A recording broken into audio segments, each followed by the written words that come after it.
Hello, this is Asa Leveaux, founder of Genius Academy and the creator of the Entrepreneur Playbook. What I do for a living, what I do for others is train aspiring entrepreneurs on how to create their very first $10,000 in business. And I'm going to get right into this.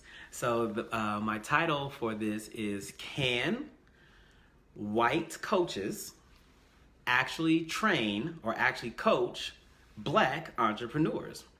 So first off, why did I state it like that? Why in the hell did I state it like that?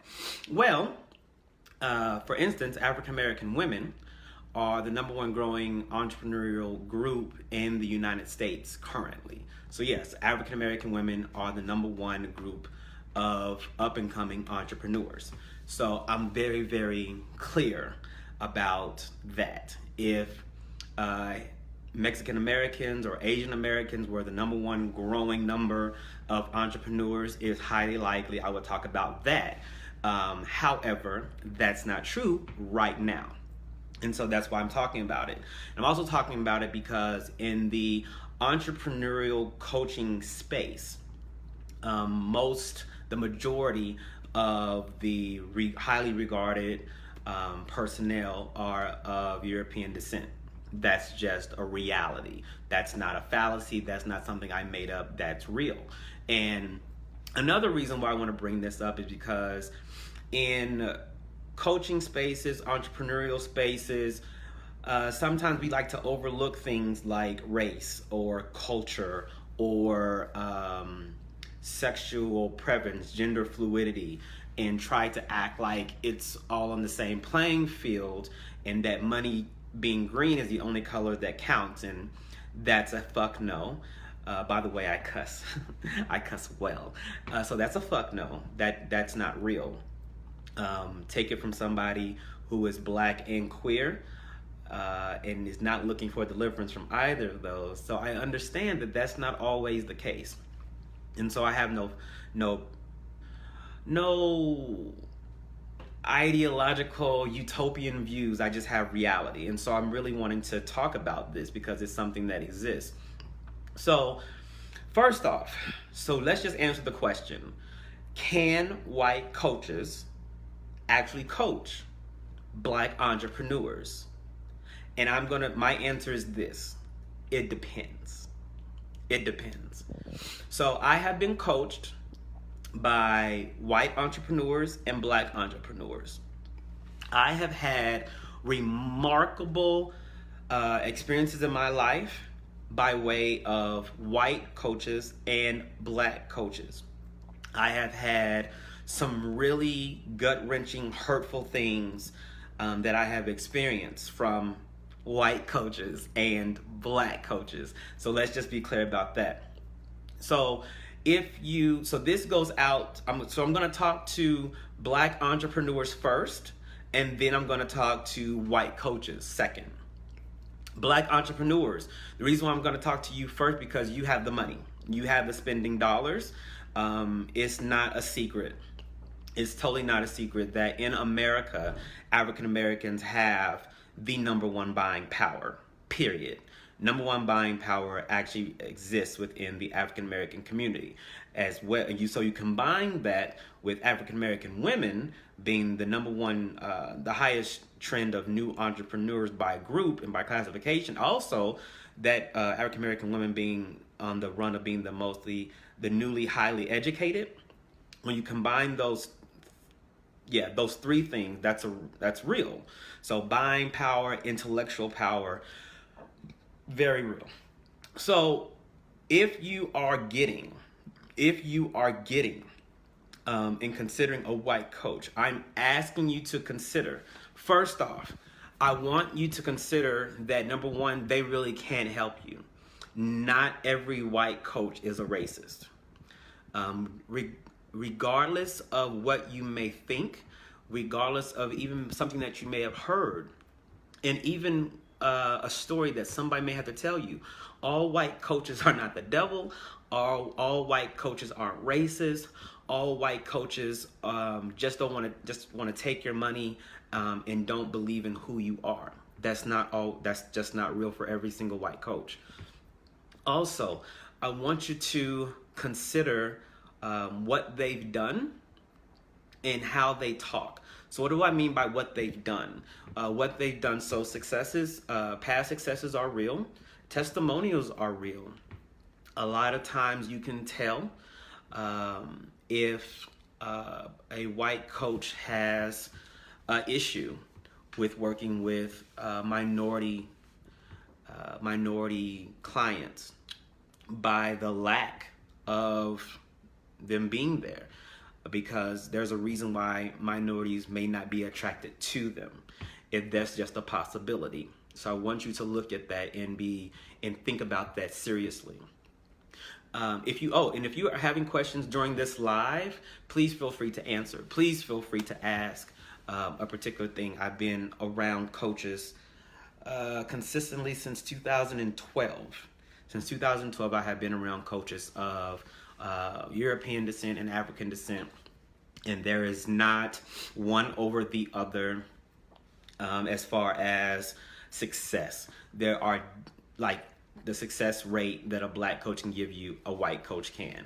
So I know in black world and all these things, sometimes based on our history, there's a term that a white man's water is wetter. And I'm here to tell you that when it comes to actual experience and actually making your cash register ring, making your Stripe notifications hit your phone, there is not a difference. There's not a difference. So that's what I had to say to black entrepreneurs that are looking for coaches. Just know that not every white person is bad, but I also want you to look at what they're doing. So white coaches, I'm here to talk to you. I have worked with some of you all. Some of you all are fantastic. Some of you all suck. Some of you all really suck. And what I mean by that is, number one, if you are using the term or the phrase, I don't see color, you're going to piss off a lot of potential black customers, because in America, and I'm speaking about America because I'm American, that's my experience. I'm not talking about an experience I do not have or I do not possess. So if you are talking, if you would like to talk to African American clients and you are using the term, I don't see color, you are ruling out a lot about us that makes us us. So when you have grandparents or great-grandparents or great-great-grandparents that were literal slaves, there are some things that you need to consider. When you have a group of people that have been mistreated and it has been documented, you might have to go through that and you might need to talk to that. So you saying that you don't see color, that's not going to be the best thing for you. And even if you're spiritual, it's okay to be spiritual and see color. It doesn't make you blind. It does not make you blind. Spirituality does not make you blind. Just be knowledgeable of that possibility. That's all I'm asking you to do. Be knowledgeable about that possibility that you are in fact speaking to a black person. That's what I'm really interested in, you knowing that. Also, we really do care, and we are gonna see how you are on a socio-political talk. So if all your talk is about Trump this, Trump that, Colin Kaepernick is the devil, all of these different things, we're going to take that into consideration. You have every right to do so. America, as much as I hope, is a place that we can really voice our opinions, and we have the freedom to do so. But please know that there's something that takes place based on your comments. And so if that's what you feel, and you feel that people standing up for themselves really aren't things that need to be done, then we, for the most part, really aren't going to fuck with you. Not a lot. But by all means, you have the freedom to say everything you need to say. I was in the military 17 years, so I was a part of that, by making sure that happened. I totally understand that. But please just consider that that's something that will affect us and how we choose. So there's more than just testimonials. There is more than just your Stripe screenshots. There is more than just your ability to sit on a hood of a luxury car that may affect someone of African descent working with you, because socio-political, socio-economic things are a real life factor. By the way, if you have questions, if you're coming on, please feel free. Right now, I don't see any questions. I see comments, but I don't see any particular questions. You're free to ask them.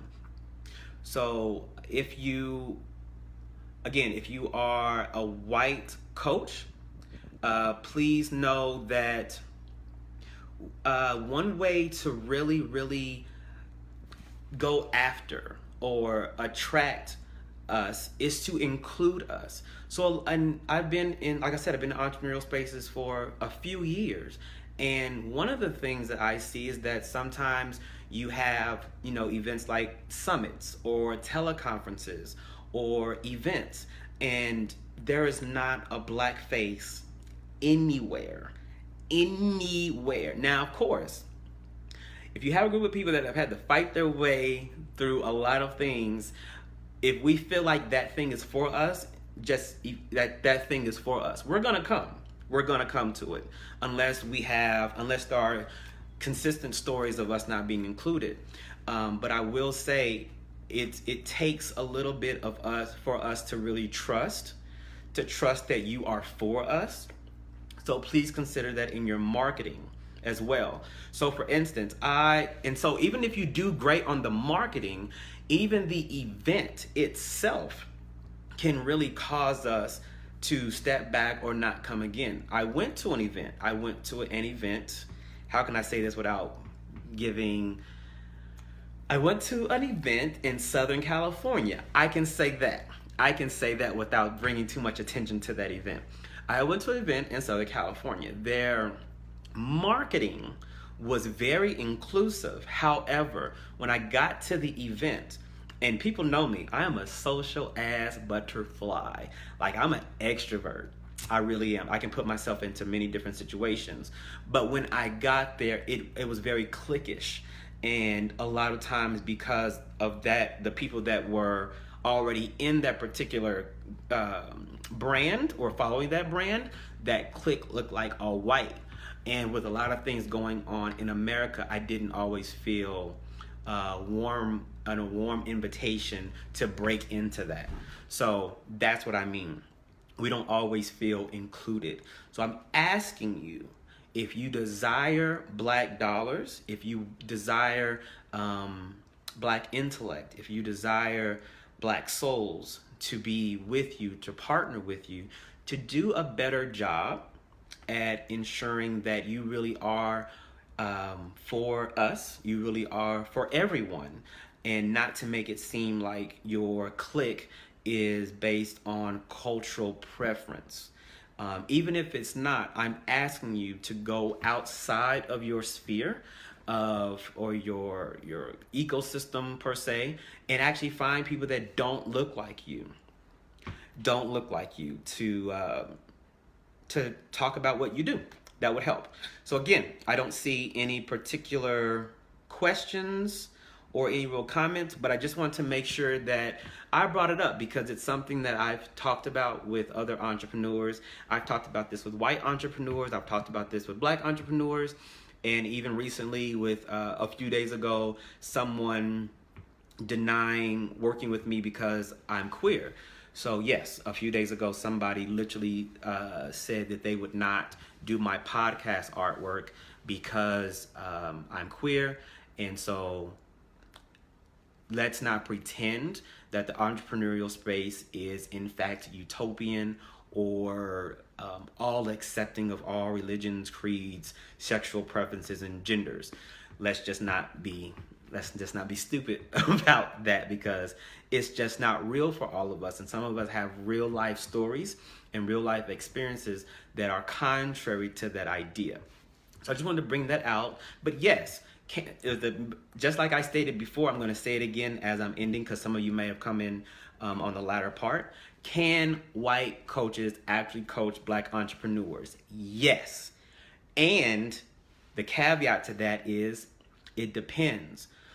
So for instance, I'll tell another story before I get off.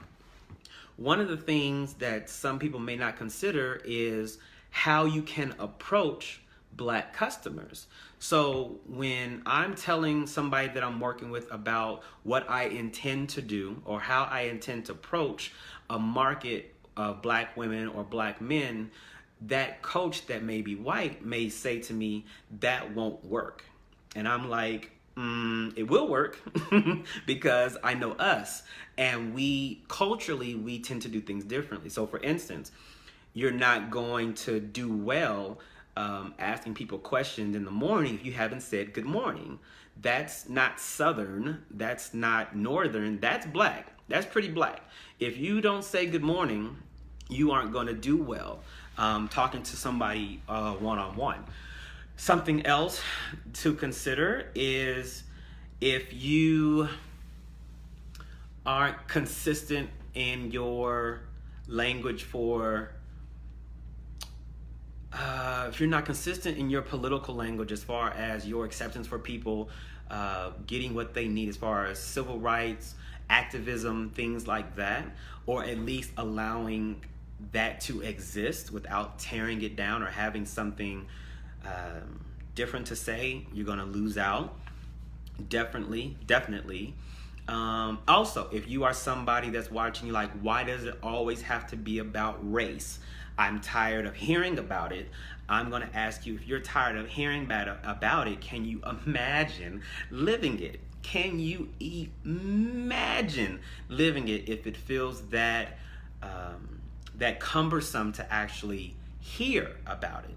So it is a real thing, and some of us deal with this on a daily or weekly basis. We do our best not to, because we just want to do our best and be seen as being the best, but sometimes we're not, because color filters are on and there are thoughts that come with that color. So that's really all I had to say about that. If you have an additional conversation, please let me know. But yes, I hope that we all can work together, but I also hope that we all can see the true value of one another all the time in every space, not just when some of us are in the musical space, but in all spaces. So as always, I am Asa Leveaux, dreams and blessings.